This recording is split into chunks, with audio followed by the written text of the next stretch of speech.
Today is chore day. It's actually a Sunday. I already cleaned out the car.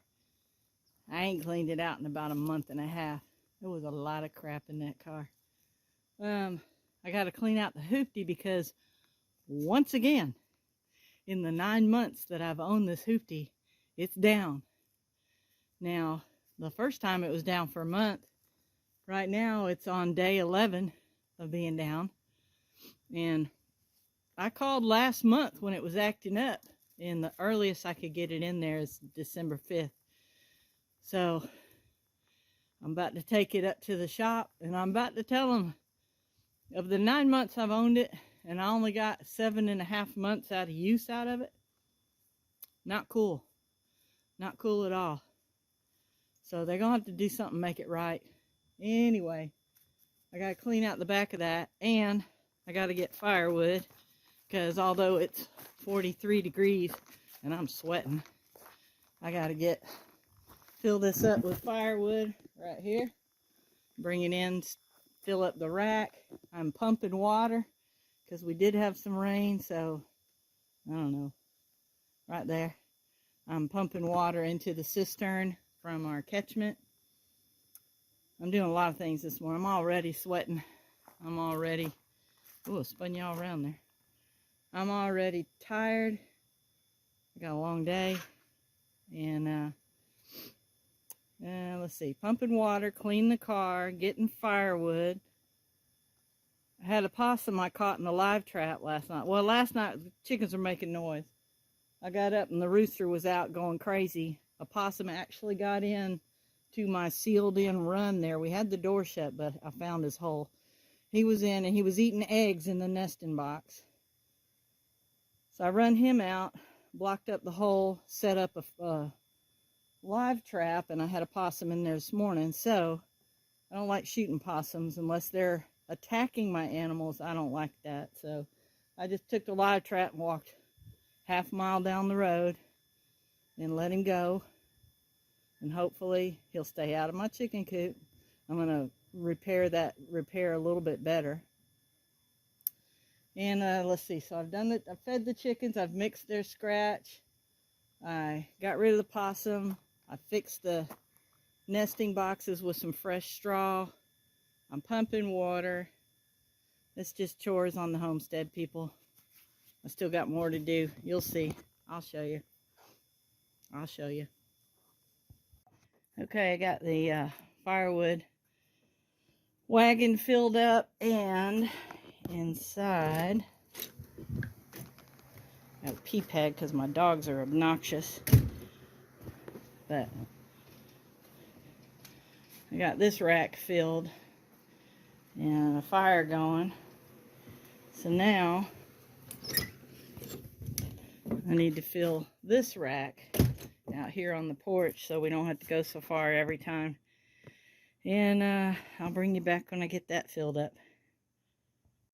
Okay, I got the fire ring, or the fire rack, or whatever it's called, filled up, and the one inside filled up, topped off.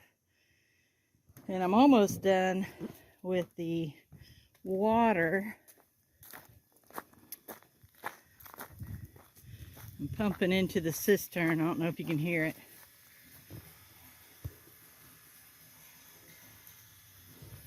But over here, I only got about 50 or 60 more gallons right down there to go. There's my completed pump shed. Anyway, when this is done, I've got another catchment in the back of the house. And the green hose is for this side of the house, and that gray hose goes around the back side of the house. So I'll move the pump and I'll transfer that. And I'm not sure how much water we have in our cistern.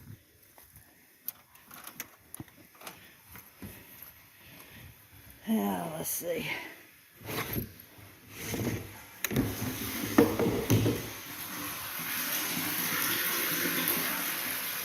Looks like we got about 850 to 900 gallons. So let's just say $850, and I will get to 900 and shut this one off, and then go around the back of the house and pump the other water. And we're down one chicken. The whole reason I put the live trap out, not because there was a possum in there, but because there was a raccoon in there the other night and got one of my chickens. And so now we're down to 11, 10 hens and special ed. So we got 11 chickens, and found out why we weren't having eggs, because the possum was eating the eggs. So that's special cool. But I got to work on shoring up some of the holes in that run in there, because we shut that door at night. This little door here, when I built it so when I open it in the morning, it actually closes off this free range pen right here, this door. And then at night, I just take it and close them inside and lock it. But they were getting in back there in the corner, and I've got it temporarily blocked, but I will wire it up a little later today. Keep all our feed in that old freezer. But just to the bottom right down there in that corner is where they were getting in. So I'm gonna fix that permanent. Right now it's temporarily blocked. More chores on the homestead. One of the other little chores that neither one of us like to do is to crack kindling. I mean, it can be relaxing, but it can also be very monotonous. We gotta fill that tub. Right now we have like 0 kindling in the house, and that's never good. I like to have 2 or 3 tubs of this stored over there, but we don't have any. Usually Susan will do it, but I have to ask a bunch of times because she doesn't like doing it. And right now I'm going to do some just because we don't have any, and it needs to get done. So here we go.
This line right here